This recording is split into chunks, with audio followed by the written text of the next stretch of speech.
Gemini, welcome to your April Soul session. I am Princess India. If you are new and if you are family, welcome back, my friend, and what's not all whatever. So we're going to go ahead and jump into you guys' cards. We're going to be looking at an overall energy as well as a challenge, and then we're getting into a more specific spread for you guys to see what's going on with you in the month of April. So, okay, that is too many cards, child. We is not taking all of them. Let's see what is going on for Gemini for April. Okay. I love how all of these cards are just repeating. Okay. All these core cards and everything. All right. So your overall energy, let me cover up my eye. Okay, or not. Okay, there we go. It's the Queen of Pentacles in the reverse. This is challenged by the Three of Pentacles. So here is the deal, Gemini. So I'm going to pick the cards for your spread too. So what it's looking like in the month of April, it's a little bit of self-doubt that may be plaguing my Geminis. It's kind of questioning, I don't want to necessarily say like, who am I? What am I doing? But I feel like it's a lot of self-reflection of like, what's next? Am I where it is that I want to be? Do I feel like I'm being as fruitful or as productive as I feel like I could be? Am I doing my absolute best? Like, is this a good place that I am in my life? I feel it's a lot of kind of self-doubt that is happening here. I want to clarify this. Just whenever cards come out that have just came up in a reading prior to yours, this was the past influence for Virgo. So just to make sure I'm not picking up on any energies unnecessarily. Oh, okay. We have the sixth chakra in the reverse, not listening to our intuition in reference to those. Okay. Hold on. Okay. You can't see it. It's too white.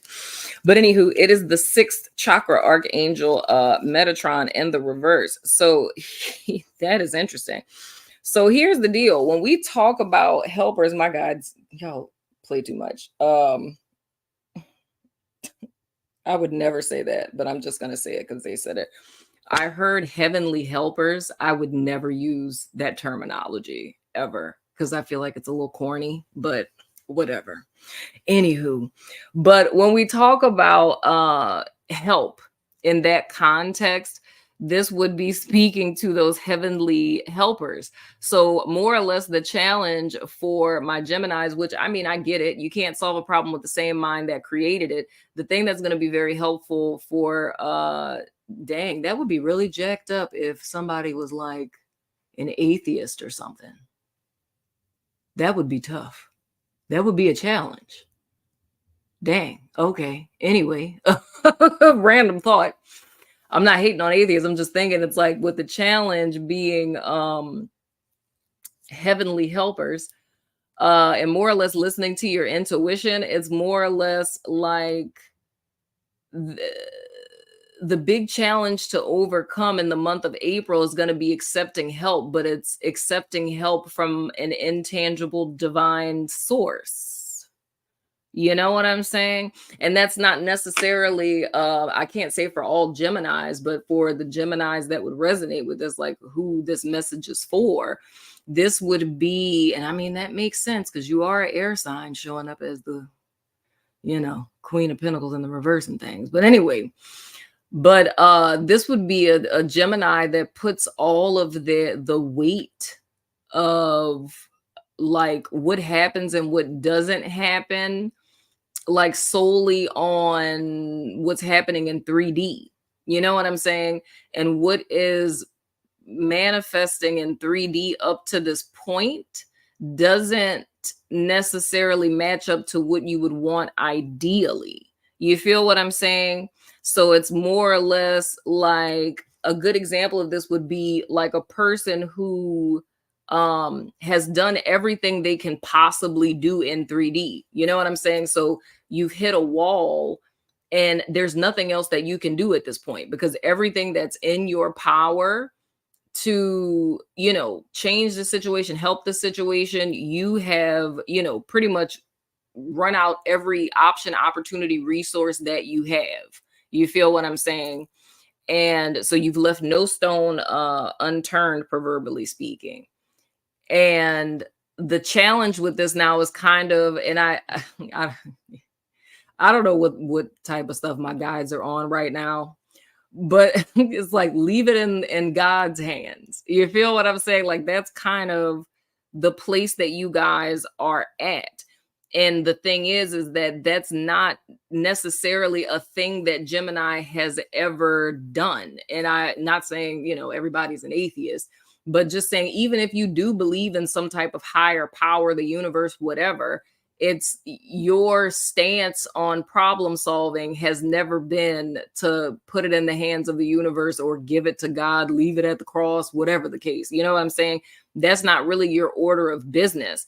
But I feel that that's the place that Geminis that resonate with this are going to find themselves at, that crossroads in the month of April, to where logically there's nothing else that can be done at this point. And the point that you're at isn't one that you would necessarily want to accept. Like, you wouldn't want to be like, okay, well, this is my lot in life, I'm just going to accept it. You know what I'm saying? It's like you want more than where it is that you are, but it's like, it's not really knowing how to move forward from here, because there's nowhere else to go, so it seems. You feel what I'm saying?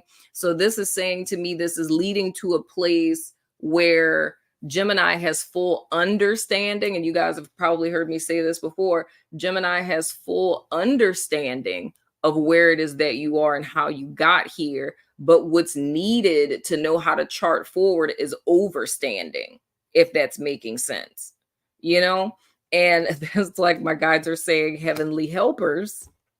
The only way you're going to be able to overstand this situation is to have a higher perspective and or have higher insight. And the only way that you're going to have a higher perspective or higher insight is intuitively. It has to come through inspiration, because you're not going to get it through 3D. Because something else I often say is, you can't look to death to gain life. You feel what I'm saying?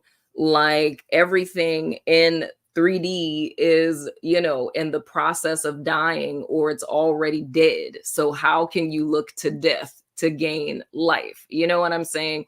Like, everything here is the byproduct of what is in the ethereal. So if you want insight, or you want to overstand that which you already understand, you have to look into the ethereal to see, what's coming down the pipeline before everything that's already deteriorating here. You know what I'm saying? Like, everything in 3D is the past tense of what is the present in the ethereal, if that's making sense, right? Now, I don't know how y'all reading just went all the way that deep that fast, but anyway, moving right along into you guys' other spread, your central energy representing you all for the month of April. Child, look at that. We have the Hangman in the reverse. That's been showing up a lot. That's my personal accountability card. Your past influence is the Knight of Cuppies.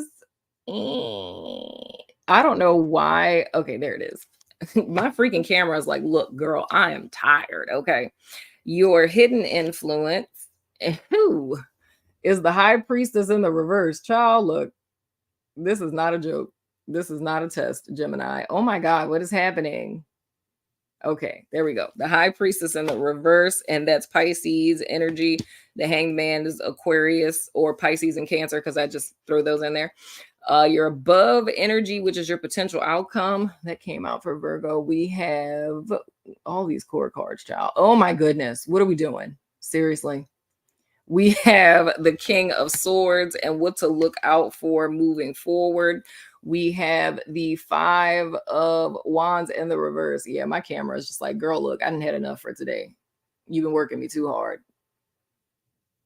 It is like, okay, there we go. Five of Wands in the reverse. The thing I hear with that is infighting. Fascinating. So here is the thing, my wonderful Geminis. Now, with the Hanged Man in the reverse here, um, there is a lack thereof of personal accountability of how it is that we got to this present state and place that we're in. We very well could be in a place to where we feel like life is happening to us as opposed to for us. So not seeing where it is that we are in life at present as the byproduct of a collection of choices. You feel what I'm saying? Um, I would even go as far as to say, looking at your past influence, which is speaking to the latter part of March coming into April, even though I do feel like this is something that predates March. I just kind of feel, I felt that way for a couple of other people, that March was just kind of like the climax of a cycle that's been repeating itself for some time. You know what I'm saying? But I it feels a little self-indulgent to me, not really so much saying that you were going hard in the paint, but self-indulgent in the sense that we have the Likert scale, and as opposed to you being in the middle, you're at one or the other side of the Likert scale. But I feel it's kind of what is the word I'm looking for? It's like self, what is it? It's not self-compassion, it's not self-aggrandizement, because those are two opposite sides of the Likert scale here. It's almost like not self-soothing. What I'm the word I'm thinking of, what it means is it's kind of like canoodling, you know what I mean? It's like canoodling yourself, but not necessarily in a healthy way. It's just like, I have a responsibility I need to fulfill, but I don't feel like it. And it's like you saying, it's okay. If you don't feel like it, it's not in alignment with you, and you don't have to do things you don't feel like doing. You know what I'm saying? It's kind of that kind of energy to where, like, it would be masquerading as like self-care. And, like, I need this. I need to do this for me to like care for myself. You feel what I'm saying? But in reality, it's like you're placating yourself in a sense. You know what I'm saying? Like you're adding to a behavior that isn't in your best interest, or okaying a behavior that isn't in your best interest, but yet calling it self-care. You feel what I'm saying? You know? And I feel with that it's a little bit of avoidance here, and I get it, because I mean, if we're going back to our overall energy, if you guys are at a place to where you're not necessarily feeling fulfilled or happy where it is that you are, you're feeling stuck or you're feeling blocked, that's understandable, because it's the only way that you know how to kind of cope in that situation. You know what I'm saying? But the thing that's imperative, like I said with the Hangman in the reverse, it's a need to take personal accountability for what it is that we're talking about, because there's some level of not taking accountability for this. It's almost feeling like or perceiving yourself at the will of a situation, and you aren't. It's like where it is that you are now, like I said before, is the byproduct of choices that were made. You didn't haphazardly end up here. There wasn't, a coup. There wasn't some sort of conspiracy that you ended up in this situation. It's choices that you made, or choices you elected not to make, is why it is that we're here. But we're needing to come to that realization. Now, with looking at this high priestess in the reverse being in your hidden influence, and also looking at the fact that the sixth chakra, that of which is your third eye chakra, you know what I'm saying? All about intuition. The fact that both of these are in the reverse, it's blocking out higher knowledge. You know what I'm saying? It's not it. And I don't know why all these stories are coming up. This is so interesting.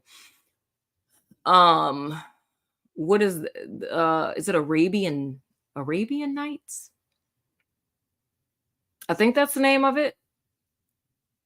And it's the story of this king that was I think that's the name of the story. It was a story of a king who was marrying women, and they weren't living past the first night. You know what I'm saying? Or I forgot what it's called. Is it Arabian Nights or like a thousand for whatever the name of the story is? But anywho, the whole premise of the story is there's a king and he keeps marrying women, and then like, you know, they consummate the marriage and then he like murders them before the next day, right? And I can't recall if he was like doing this intentionally, but like he ends up marrying this woman, so it's like he picks another bride after he, you know, did I say the M word? I meant unalive. Please, YouTube, don't demonetize my video.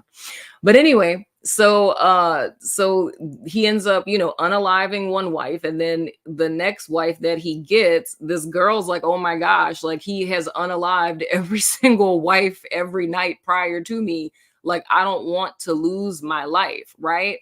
Now I'm going to pause the story here to show you what it is I'm seeing with this story. So she's coming into a situation where she's like the Queen of Pentacles in the reverse, right? History says that every single chick this dude has married up until me, he has unalived, right? They're only lasting one night. Like he's smashing them and murking them. You know what I'm saying? So for her, if she's basing what's possible in the future on what has happened past tense, her fate is already sealed. That's Queen of Pentacles in the reverse, right? But as she's, you know, marries the dude, now they're going into the marital chamber and she's panicking, then suddenly inspiration hits her and she gets an idea. And the idea that she gets, now this would be the sixth chakra card upright and the high priestess in the upright that's in your hidden influence, and that's clarifying your challenge card, right? Inspiration hits in a seemingly impossible situation, and she gets the idea to tell him a story, right? So she's making up the story as she goes along, but she's making sure, and I like to look at it like homegirl was channeling, you know what I'm saying? She got inspiration from spirit and then she just started channeling this story, right? And as she's telling this story, the king gets completely enthralled by the story, right? And she's like, oh, well, you know, the sun is about to come up, you know? So she's like, I'll tell you the rest of the story, you know, tomorrow night. And he's like, oh, okay, right? So she makes it past the first night and he doesn't unalive her because he wants to hear the end of the story, right? So it's like the next night, she's telling him more of the story. He's completely enthralled. And then all of a sudden, the sun's about to come up and she's like, I got to go to bed. And he's like, okay. So she makes it a second night, right? So this continues to go on until she finishes the story. And because she's been alive for so long, he elects to not unalive her. You know what I'm saying? So I say that to say that's very much what I see is going on with you guys, right? It's like with this hangman in the reverse, it's coming into this month in this place of, and that even kind of touches on your potential outcome with the King of Swords as well, because that's a card of like strategy. It's having a battle plan. You feel what I'm saying? But like I often say to you guys, what we're talking about in the bigger construct of things of, you know, this life of enlightening, awakening, whatever it is that you want to call it, we are transferring from a place of believing that our brains are the master of the whole thing, right? The only thing that your brain and your head is a tool to be utilized. The true master is the heart space, right? It's the connection to the immaterial. It's the seat of your soul, right? It's where higher inspiration and knowledge comes forth, right?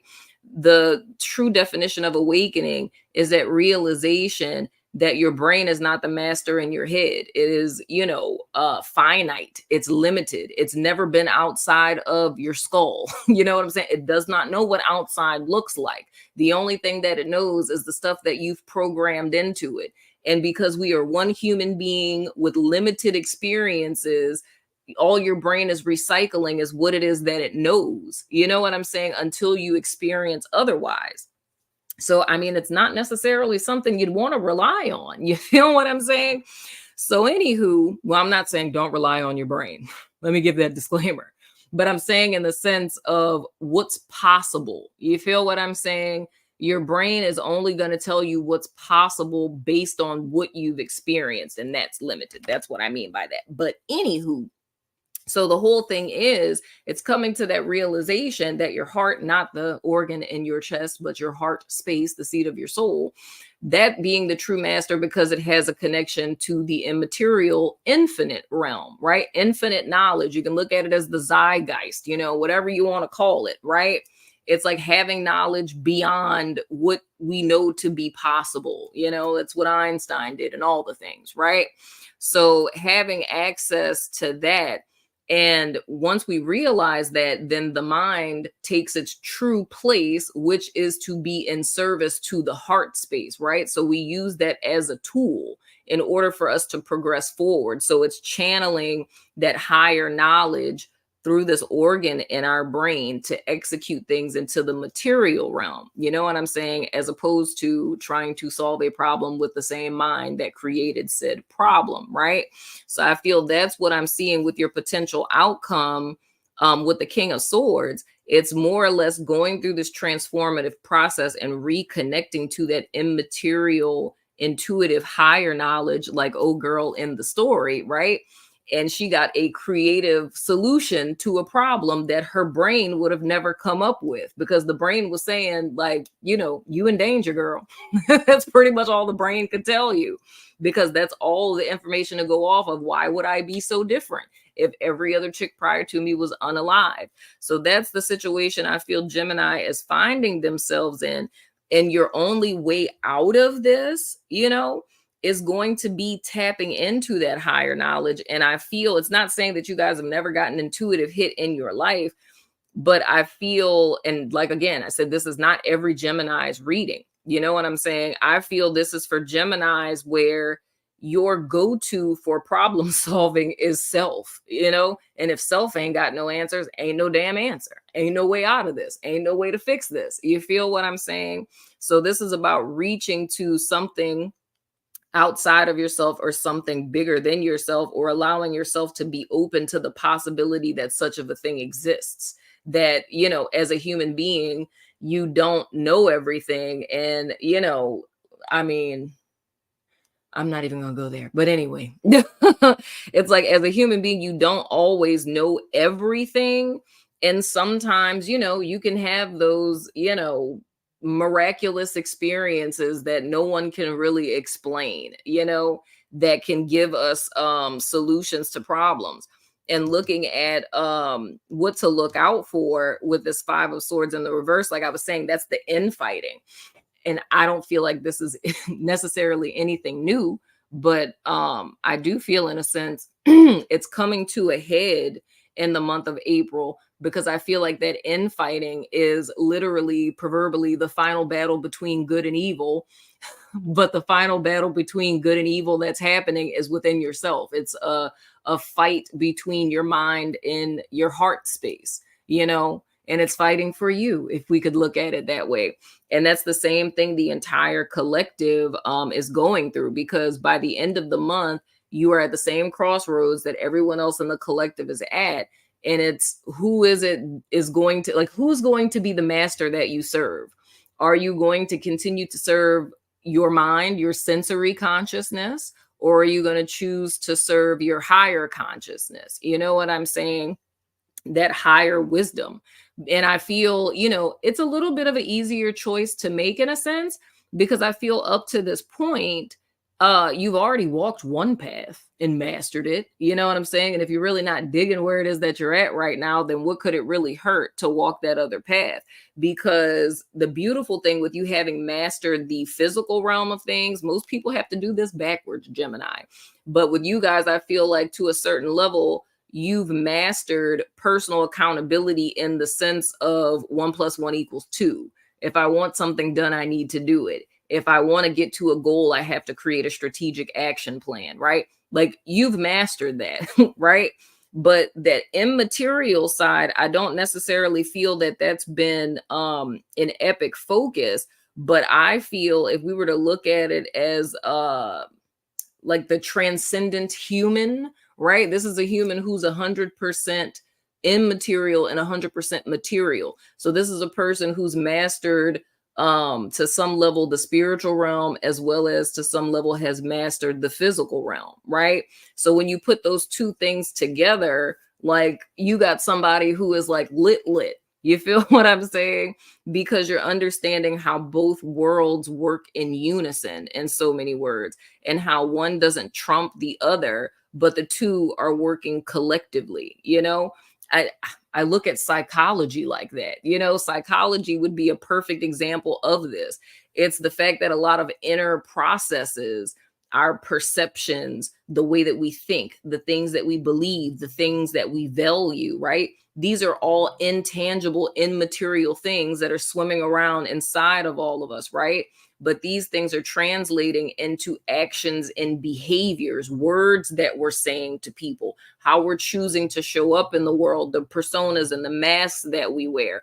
All of these external things and actions that we're taking have their start with something that is an idea inside of someone's head. And these things are affecting other people's lives, whether for good or for bad. You feel what I'm saying? So, on a more minute level, that's an example of how immaterial or spiritual is translating into the physical. You know what I'm saying? So, and then on a macro level, you can see that as the ethereal realm, and, you know, in the physical realm, it's like all physical human life, you know? So you can look at it from any way.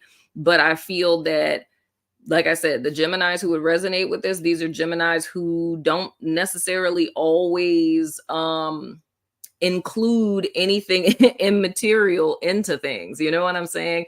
Like, and again, going back to this hangman in the reverse, this could be as simple if we were to make this an individual person thing, is not seeing how my perception of myself, right, is affecting choices that I'm making outside of myself, right? So if I feel like, and I said this in somebody's reading, I don't even remember, child, but I was saying, like, when we make alterations to ourselves, or how our limiting beliefs can affect our choices. If a person were to believe I'm unlovable, right? That's a belief. And the way humans work, whatever we believe is what we act out, right? So a person who believes I'm unlovable would subconsciously be attracted to people who are emotionally unavailable and non-committal, right? Because since you're unlovable, you're attracted to someone like that so they can do what? Not love you and not commit to you. And what does that create? A self-fulfilling prophecy. So now you can say, see, I really am unlovable because this person would not commit to me and would not love me. But we're not thinking about overstanding, right? We have the understanding of what we're seeing, what's happening. We're lacking the overstanding, that self insight to take a step back and to really look at this person and to see that they're non-committal and emotionally unavailable. So this person would have never loved you. They're not capable of doing that. They would have never committed to you because they're not capable of doing that. You're asking a dog to quack, and dogs don't quack, they bark. You feel what I'm saying? So it's like you're trying to get blood from a turnip, as my grams used to say. You know what I'm saying? So with that, you'll keep drawing yourself to people like that and use all of that as a track record to prove, see, I am unlovable. Not saying this is a conscious process, it's a subconscious process. You feel what I'm saying? But that's how it is. Like, we're creating our own reality. It's like it's self-sabotage, but it's a self-fulfilling prophecy, because what it is that we're saying is true, we're making it true by the things that we're engaging in. You know what I'm saying? And this is a sick joke that all of us play on ourselves. And we can get tired out and tuckered out and not understand why our lives are the way that they are, aka Queen of Pentacles in the reverse. Why is nothing working? Why don't I have the things I desire? Like, you know what I'm saying? Why am I in this place in life? And, you know, we're all like, I don't understand what's happening, but we're never taking the time to take a step back. And even if we were to say gaining overstanding, this is literally self-reflection and self-honesty, you know? But if we're just looking at stuff for face value in 3D, then yeah, we can easily write that off and then get discouraged about life and say how unfair it is. You feel what I'm saying? But that's really what the goal is for Gemini this month, whether you want to see it from a spiritual sense or if you just want to see it from, an inner world kind of sense. It's you translating, investing so much value into the external world and starting to fraternize with the internal world, whether it's your own thought processes, beliefs, or spirituality in totality. You know what I'm saying? But anywho, Gemini, that has been your soul session for April. Most definitely let me know what you think in the comments. And as always, I love your freaking face, and I will see you guys sooner than later, my friends. I love your face, Gemini, dag nabbit, son of a gun. I love it.